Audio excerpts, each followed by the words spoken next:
আসসালামু আলাইকুম রহমতুল্লাহ। কেমন আছেন সবাই? ধানের বাজারে আমি সুখবর দিচ্ছি, ইনশাল্লাহ ইনশাল্লাহ ধানের বাজার আজ হোক কাল হোক ইনশাল্লাহ দাম বাড়বেই ইনশাআল্লাহ। তো আমি আমার মতন করে বলছি এবং অন্যান্য চাউলের যে দামটা সে অনুপাতে কিন্তু পজিটিভই দেখা যাচ্ছে বা হবে আশা করা যাচ্ছে। তো প্রিয় দর্শক, এখন যদি আমি বলি বিভিন্ন ধান বর্তমান সময় যেটা যাচ্ছে, 29 ধানটা 1200 টাকা, ওই রড মিনিকেটটা 1200 টাকার মতোই আছে। মিনিকেটটা 1400 টাকা আমার অঞ্চলে বিচ্ছে বা 1400 1450 টাকা হবে আশা করা যাচ্ছে। এবং কাটারি ধান 1650 টাকা বর্তমান যাচ্ছে রেট অনুযায়ী। আর আপনার হচ্ছে এই যে গোল্ডেন, এটা হচ্ছে 2450 টাকার মতন। তারপরে হচ্ছে আপনার গোল্ডেন ধান 2400। আরেকটা ধানের নাম ভুলেই গেলাম, ওটা প্রায় 3000 টাকার মতন।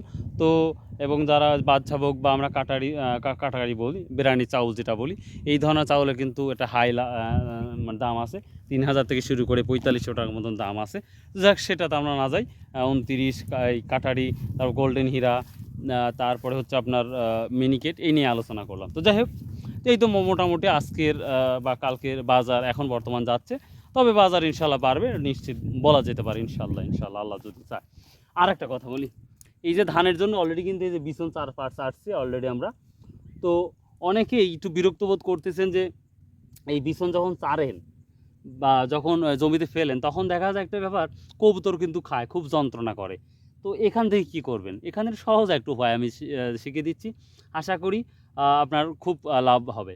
এই যখন বিছনটা যেদিন চারবেন বা তার পরের দিন যেদিন চারবেন, যদি সকালে চারেন, যদি ভয় হয় যে কবুতর এসে খাবে, তাহলে আপনার বাড়িতে নেট আছে না, যে নেট দিয়ে আমরা ওই যে ধান টান শুকাই, ভাই সহজ উপায়, শুধুমাত্র ওরই ভর্তি খালি নেটটা খালি ফেলায় রাখবেন।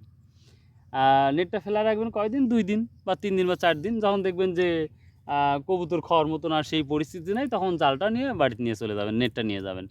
তখন দেখবেন যে একটাও নষ্ট হবে না। তো এই যে যেই বিছনটা দেখতে পাচ্ছেন, আমি এই চেষ্টা আমি করেছিলাম, কোনোভাবেই কোনো সমস্যা হয় নাই। যদিও একটু বুনতে একটু মানে ছিটাতে একটু ফাঁকাফাঁকি হয়েছে, এতে কোনো সমস্যা আমি দেখতে পাচ্ছি না।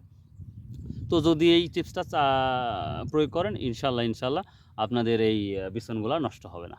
তো এই ছিল আজকের ছোট্ট একটি ধানের ভিডিও। তো আমি আমার মতন করে বললাম, আপনাদের কি মন্তব্য অবশ্যই কমেন্ট করে জানাবেন। আর যারা ফেসবুকে আমার তথ্যগুলো দেখেন না, তাদের জন্য বলছি, খায়রুল ইসলাম কেয়ার এই ফেসবুকে যদি যান, তাহলে প্রতিদিন সকাল সকালে বিভিন্ন তথ্য পাবেন খুব সহজে। সো ভালো থাকবেন, সুস্থ থাকবেন। আসসালামু আলাইকুম রহমতুল্লাহ। ইনশাআল্লাহ দেখা হবে আগামীকাল।